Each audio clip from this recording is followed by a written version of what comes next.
Hi, this is Harvey Bravman, producer director of Soul Witness, and thank you for joining us for our International Holocaust Remembrance Day um, panel discussion.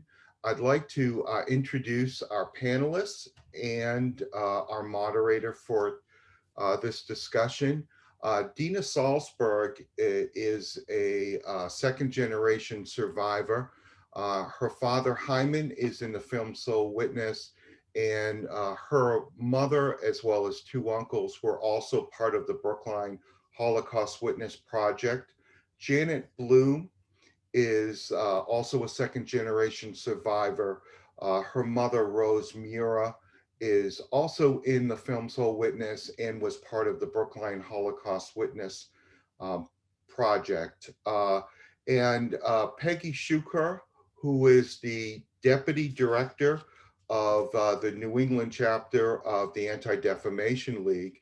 And our moderator for today, we're very honored to have Paris Alston, who is the producer of Radio Boston on WBUR.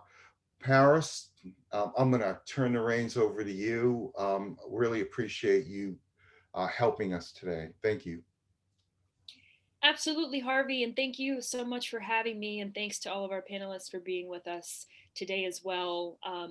Holocaust Remembrance Day definitely comes around once a year, and it's time for us to reflect and to think about it in the context of what we're experiencing in the current time. And there is so much going on. We definitely have a lot to discuss. So I thank everyone who's tuning in as well for being part of the discussion. Um, so, my first question to the panel is essentially what we're talking about. Why is Holocaust remembrance relevant today, especially when you think about goodness, just the first 2 weeks of 2021, right? And I'll go to Dena first. Well, I think we think of the Holocaust daily. As a child of survivors, I typically think of my parents and what they've gone through and my other relatives. And unfortunately, right now we're seeing parts of what went on during the Holocaust times coming back to us. And I keep thinking to myself when I watch the news and see, what's been happening in Washington, for instance. I think about my parents and I think like thank God they're not here to witness what's going on in DC. They loved America, and when my father came to this country, he actually went to Washington, DC, and that's where he started in this country. So I think to see all this, unrest and, you know, craziness, as he would say, um, makes us realize that we can't forget what went on during the Holocaust. It's with us all the time. As a child of survivors, as Dena had said, we live through this each day knowing what our parents had experienced. They endured unimaginable pain and sorrow at the hands of perpetrators, the Nazis and the collaborators. It was unimaginable that my parents went through the Holocaust, but to see what's going on in this country now, it's very unsettling, and I'm appalled to see how people have so much hate. My parents were fearful that this could repeat itself. So we need to educate people. For someone to go around with a Camp Auschwitz shirt, they need to be taken and go firsthand to Auschwitz and speak to a survivor too, and hear the testimonies. My parents shouldn't have experienced this in vain. It was a time in history where the Jews were scapegoats and everything was blamed on them. We can't go through this again. It's just very unsettling and disturbing, for my children, grandchildren, and for future generations not to experience this. It's horrible for any race to go through this. My mother always said, we can live together if we all work together and get to know one another, not to spew hate. You're right, Janet, and you, Dena, as well. I mean, about us, the importance of us knowing this history so that we don't repeat it. And it's interesting, Peggy, I would like to know from you, how is the ADL responding to what happened at the Capitol last week? And how are you thinking about where we go from here? Because, we've been talking about this for decades, about not repeating this history, not, feeding into and letting the things that lead to these sorts of insurrections happen and fester. But here we are. So where do we go? How do we deal with this now? How are you thinking about that? I'm actually still thinking about one of the words that Janet used, which was unimaginable. So it was unimaginable then. And that's also a word we've been using to describe what happened at the Capitol last week.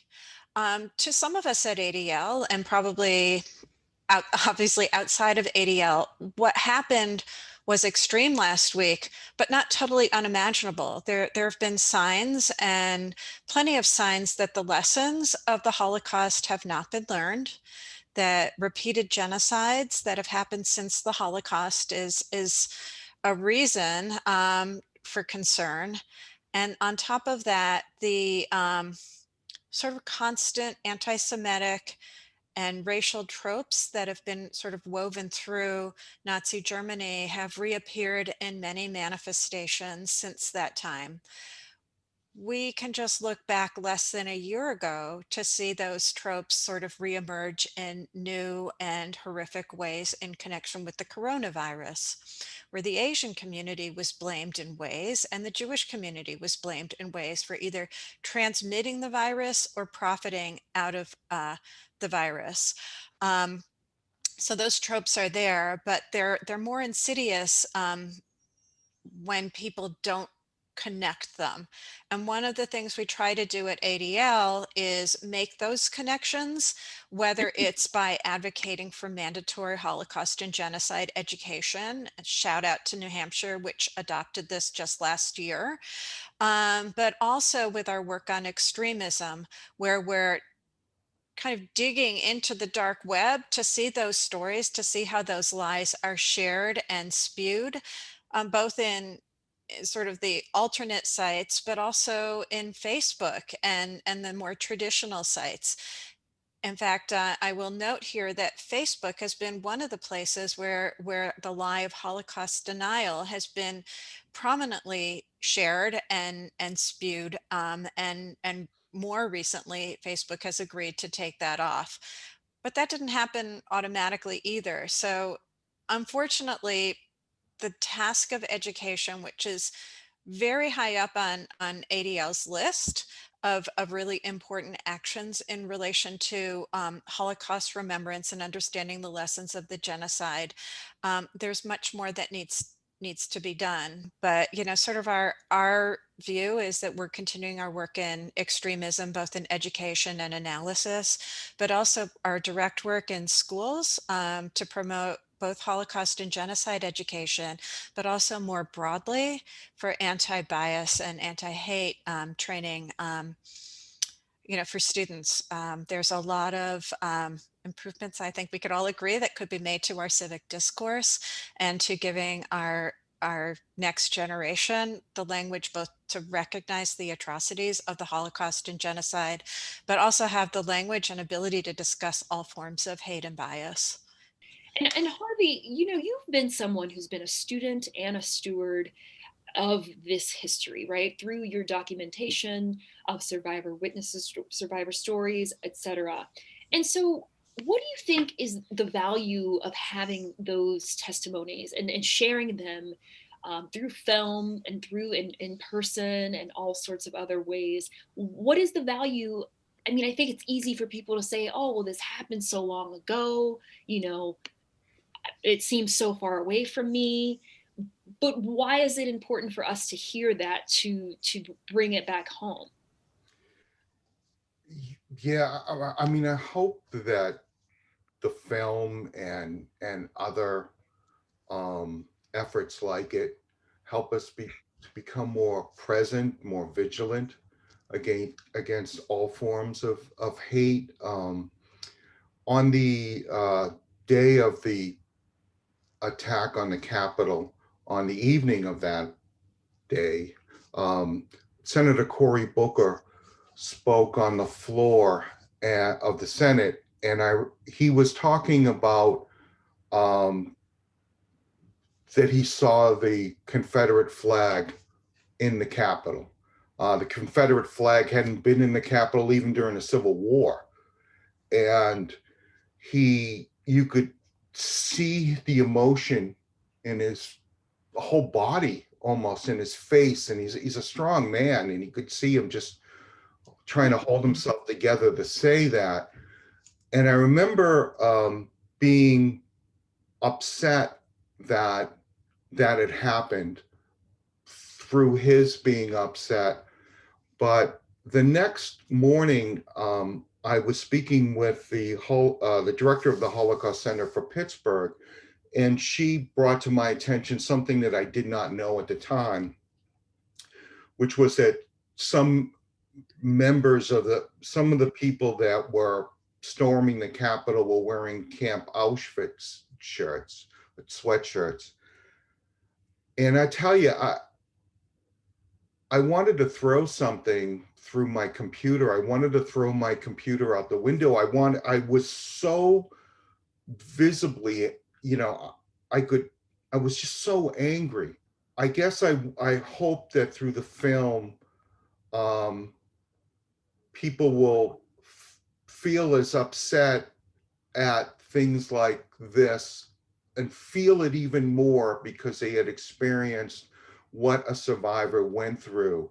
And I wish, and I'm sure that it exists, but for all forms of hatred, at the time that I heard about the Camp Auschwitz sweatshirts, I had wished that I felt that same pain when I heard about the Confederate flag.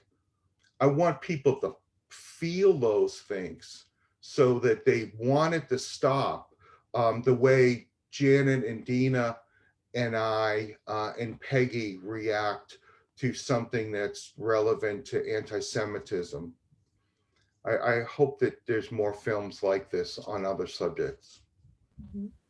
And Janet and Dena, I mean, you've both had the experience of growing up in households where this was part of your family, right? This is part of your family's history. Mm-hmm. This is part of your parents' history. I'm sure, and there are testimonies in Harvey's film where people talk about the trauma that's associated with what they went through, where it's in a lifelong inescapable trauma.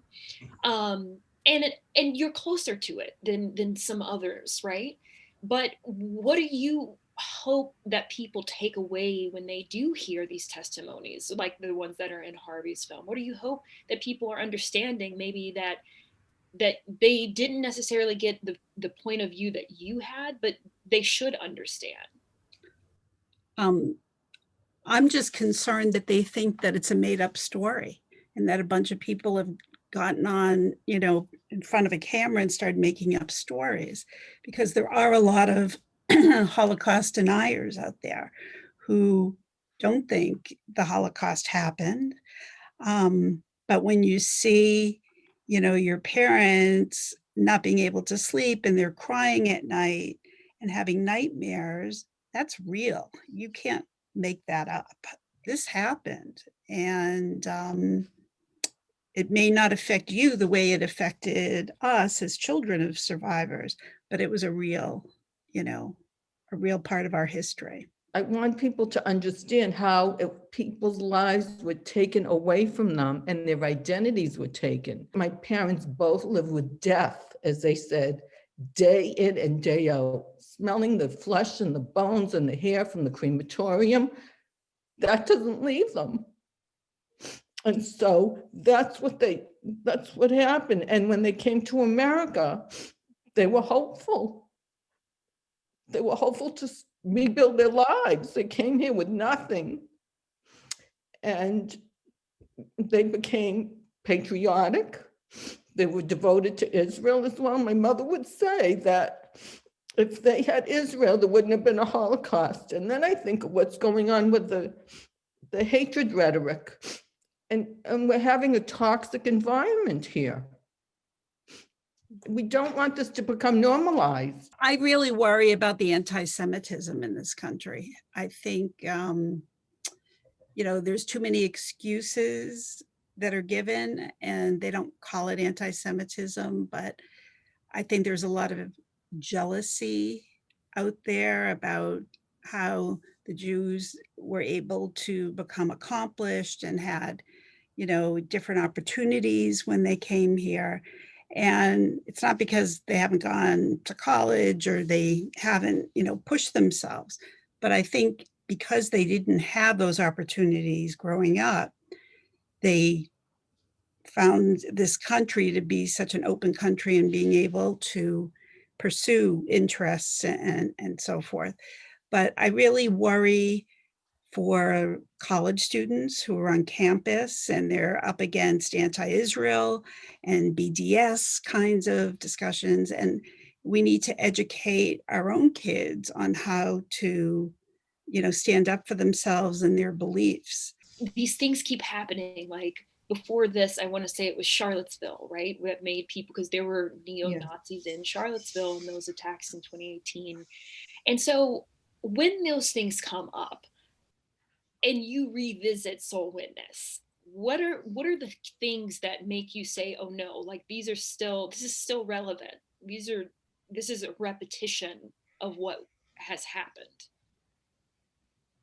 Well, when you hear in Charlottesville, when they are announcing Jews will not replace us, that's alarming. And then when you see what happened last week with the Camp Auschwitz shirt, and then they also had 6 MNE, which means 6 million not enough, that's appalling. That they can go around and do this and start this hatred, and it's not going to stop. I think there's an undercurrent of these hate mongers, but we need to stop it. One of the things that I'm seeing presently that to me is even more upsetting, if that's possible, than witnessing a Capitol attack or witnessing Charlottesville, is listening to our leaders, our Congress people, saying that they are fearful for their lives. If they don't vote a certain way, that something might happen to them and their family, and that those 10 congressmen, for instance, who voted for impeachment, that they were basically doing something courageous. All they were doing was voting, but what made it courageous was You mean that the 10 Republican Congress people? Are you talking about I meant the GOP Congress people, Okay. And probably the Democrats too, who are in purple areas, but they're putting, and then to find out from Democrat congressmen that their lives have been on the line for quite some time, outspoken leaders in Congress. And to me, that's where it starts. Your leaders start to be fearful of making the right decision. So some of them don't make the right decision. That when people start to become fearful to do the right thing in everyday life, these incidences like Charlottesville, you could stay away from Charlottesville, but you can't stay away from it when it comes to you, when it comes to your home, when it comes to your street. And that to me is, the film is meant to build awareness of what the end result of all of these things are. That's what happened in Germany. It started with people in parliament just being afraid, and then at some point the tables turned and the Nazis' evil took over. We really need to be aware that this is a very, very real threat. that's happening to all of us. Well, we're witnessing it firsthand, even televised. We're witnessing it, and we don't want our children to think, this is what people are doing. It's not normal. I want to just kind of lastly ask you all, so with everything that went on last year, I had lots of conversations specifically about, the strand of racism in America is a very specific one, right? Because of the history that we have with slavery, with the civil rights, with Jim Crow era civil rights issues, et cetera. And I think we brought up a number of times how the Holocaust can seem so far away. But in turn, we have this specific strand of anti-Semitism as well, right? Where it's almost like it's one where it's that kind of what Peggy was getting to. It's done in cyberspace, and it's done in a kind of in the shadows, but it's still there, and maybe not even so much in the shadows, because we saw these Camp Auschwitz shirts, we saw what happened in Charlottesville, and so how would you describe that strand, right? And how do we treat that? It's almost, I hate to liken it to this, because it's almost like we've got this new COVID-19 variant, and now we're trying to figure out how we respond to that, right? But there is this specific, it's because I also think because we get this idea that because it's America, certain things won't happen here, but we're seeing that they can and that they will. So how do we respond to that? Janet said, we're seeing things that our reaction to is it's not normal.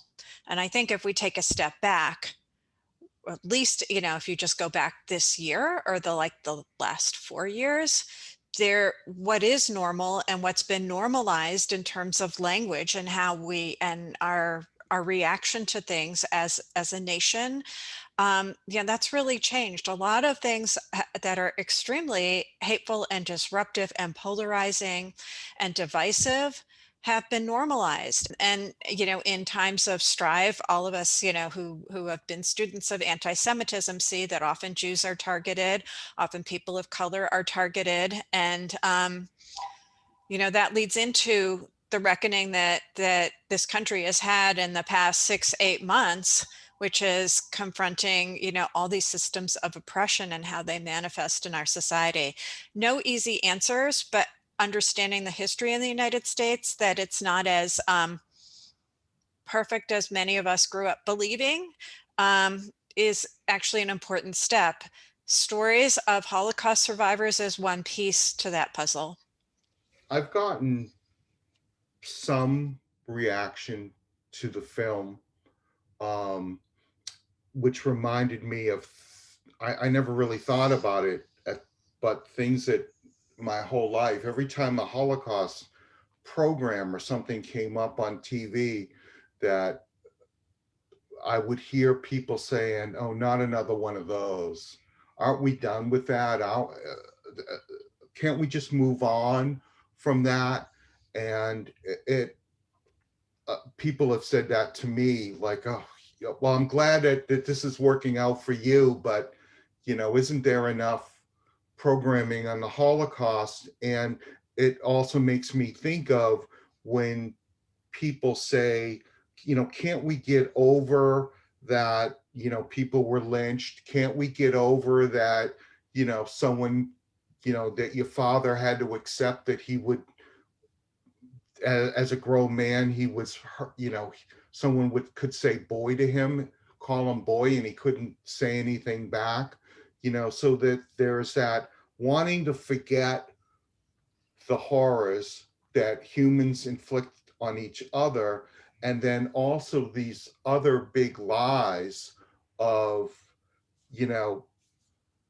an election was rigged or something like that. And sort of trying to study this stuff, the one thing that's really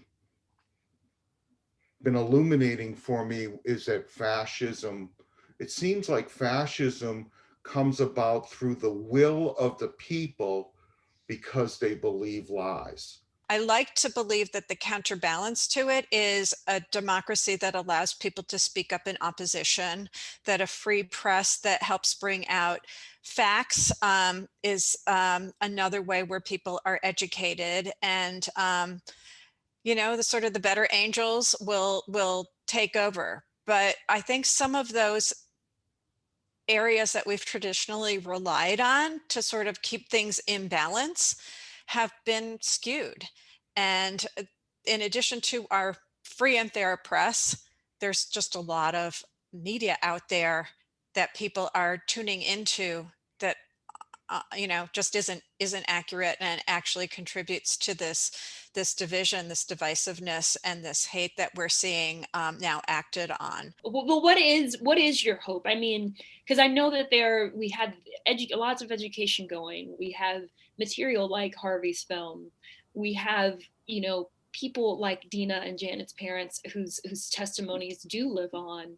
And so, what makes you hopeful in all of that we can turn this around, or maybe we are at a point of no return?